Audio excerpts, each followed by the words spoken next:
The first step in your positioning is to develop that clear, concise, core message that's going out to your target market. In other words, the people who are not in your target market will actually be repelled by it, so that you've got the ability to focus in both your message and your solution to the best people, to the best businesses that need who you are and what you do.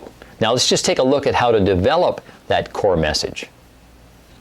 This core message will become the ultimate foundation for all of your marketing. Once you know these 5 and 6 critical steps here, you'll be able to carry on your marketing and your message with different benefits, different solutions, but again, ultimately coming back to this as the core, as the foundation. Now, the first part of that is defining your target market. Who is it that you actually serve? Now, in that particular target market, there's probably some criteria that need to be met. Now, some of it could be geographic. Maybe you only work in a certain 5 or 10 kilometer radius of your business. Maybe part of it is demographically, that you only work with people that are ages 25 to 45. Maybe those demographics are really about couples. We're not sure where you're at. Obviously, you know your target market. Obviously, you would know your target market very well. Now, on the same trend, you also want to include psychographics. In other words, what are some of those interests, the values, the hobbies, the components that make us unique, each one of us?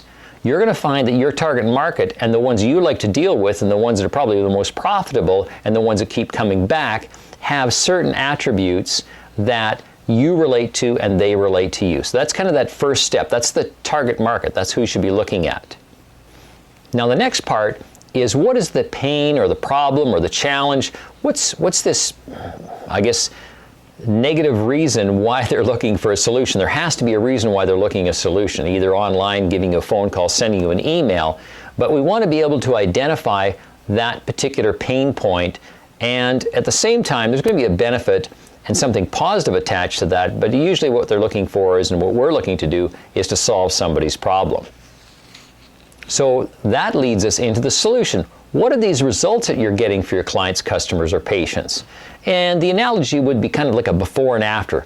Before someone worked with us, used our product, here's where they were, this is the challenge they had, and then after they had worked with us, purchased our product and used it, this is the results that they gained from it, and probably there's benefits of those particular benefits that you can include in your solution. And at the same time, you'll want to be adding some proof. Now again, that could be on your website, it could be on your Facebook page, your LinkedIn profile, and your marketing materials. They're printed, it could be an audio, it could be a video, but have some proof of other businesses or people who have used your product or service and the results that they achieved. Now, you should include in there the challenges they had before working with you. So ultimately, the people who are listening to this are going to say, hey, that sounds like a lot like me. I need to work with those people. So again, go back to your clients, ask for some proof, make some recordings, get it printed, make sure it's visible by everyone online. And finally, number 5, how are you different than everybody else out there? Now, depending on the size of the city or town or the state or the county you're in, it could be that there's 5 other people that are direct competitors, it could be 50, there could be 500 of them.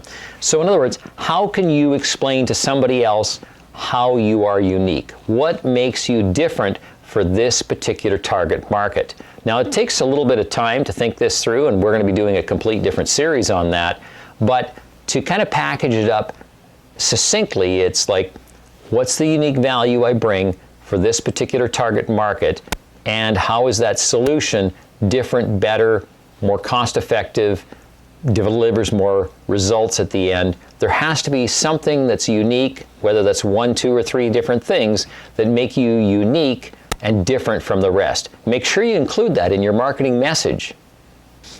Okay, and before we get into the next video, that's a wrap on this one. So that's the 5 different components of the core marketing message. Now let's get over to the next video.